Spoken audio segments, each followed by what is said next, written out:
Казакстанда фармацевтикалык өндүрүштүн масштабы кеңейүүдө, өлкөдө чет элдик инвесторлорду колдоо чаралары өндүрүштү обочолоого, инновациялык дары-дармектерди чыгарууга, ошондой эле технологияларды которууга жана адистерди даярдоого көмөктөшүүгө мүмкүндүк берди. Бүгүнкү күндө фармацевтикалык өнүмдүн 2,5 миңге жакын түрүн чыгаруу боюнча 34 өндүрүүчү менен 90 узак мөөнөттүү келишим түзүлдү. Маселен, Казакстан бул жаатта Pfizer, Roche жана AstraZeneca сыяктуу алдыңкы дүйнөлүк компаниялар менен тыгыз өнөктөштүк мамилелерди түздү. Акыркысы өлкөдө өндүрүштү орнотуу үчүн $5 миллион инвестиция салган. 2030 жылга чейин анын көлөмүн болжол менен $40 миллион жеткирүү пландалууда. Бул тууралуу өлкөнүн премьер-министринин төрагалыгы алдында өткөн инвестициялык климатты жакшыртуу боюнча кеңештин жыйынында айтылды. Жыйында элчиликтердин, Америкалык соода палатасынын өкүлдөрү, ошондой эле эл аралык компаниялардын аймактык мүдүрлөрү саламаттык сактоо тармагында кызматташуу маселелерин талкуулашты. Катышуучулардын айтымында өлкөнүн региондогу технологиялык өндүрүштүк хаб болуу мүмкүнчүлүгү чоң.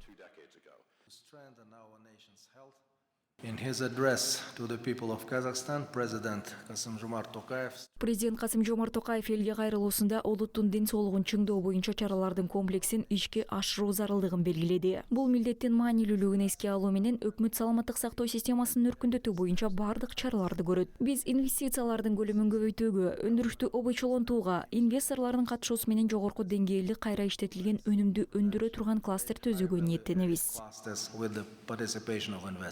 Основное, что привлекает в Казахстане, это грамотный и скрупулезный подход. Казакстандын тартымдуу учуру мында инвесторду тандоо жана аны коштоо механизмдери жакшы жолго коюлгандыгы болуп саналат. Евразия континентинин аймагындагы эң мыктысы. Казак Инвест компаниясы инвестицияларды тартуу боюнча башынан аягына чейин, соңуна чейин колдоо жана квалификациялоо кеңештерди берип келет. Ишкерлер менен сүйлөшүүлөргө комплекстүү колдоо көрсөтөт. Инвестиция тууралуу келишимге арыз берүү үчүн зарыл болгон документтерди даярдоо сыяктуу маанилүү иштер менен да эч кандай жардамын аябайт. Документов, необходимых для подачи заявки на соглашение об инвестиции.